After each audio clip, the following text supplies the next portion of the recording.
how big do you think this would be in our community? Do you think it'd be trading? We get all the volume, would be number one and all this stuff if PulseChain had already launched? How big a deal do you think it'd be if PulseChain was already here? No, I think PulseChain needs to launch when it did launch, when it hasn't launched yet.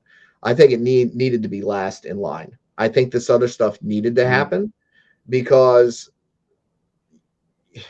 you can see how glitchy and buggy it is. Like ETH Fair, I got stuck and jammed up a whole bunch of transactions for like 30 minutes. ETHW, I've not been able to do that with. It seems the ETHW seems to run fine. The gas fees are low right now.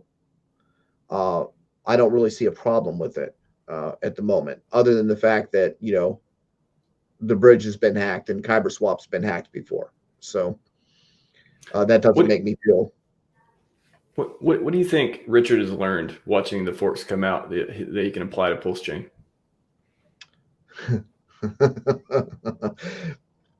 I don't think Richard is going to reward trading behavior or being liquidity locus.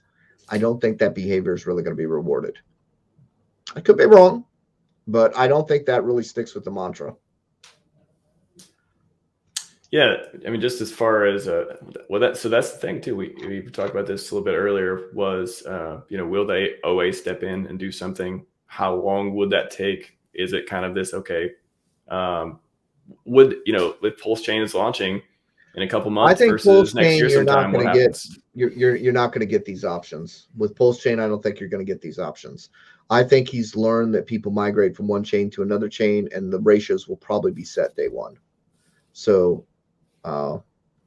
I'm expecting a 1-to-1 pairing on PulseChain with deep liquidity that will preserve the hex on the Ethereum chain, but it doesn't appear to me that he has any interest in these offshoots at all.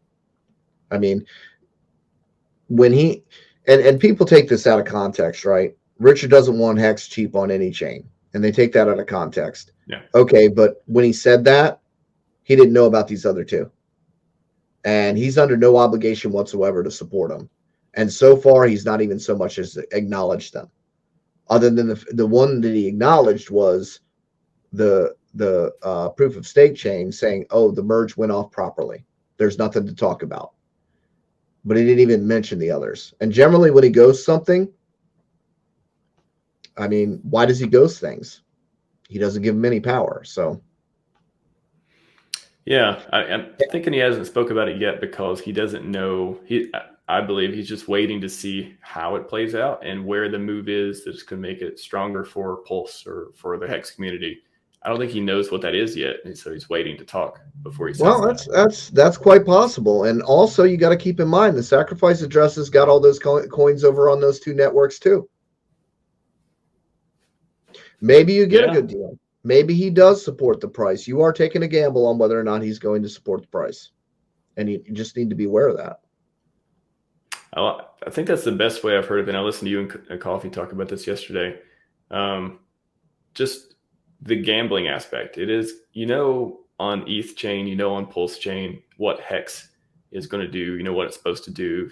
There's more of a certainty or guarantee of how it's going to work. Yeah. It's going to be supported, all this stuff. With the other chains, you just don't. So you're speculating, and that just know what you're doing, I think is the thing. It's not that it's good or bad. Just know what you're doing and help make that inform your decisions.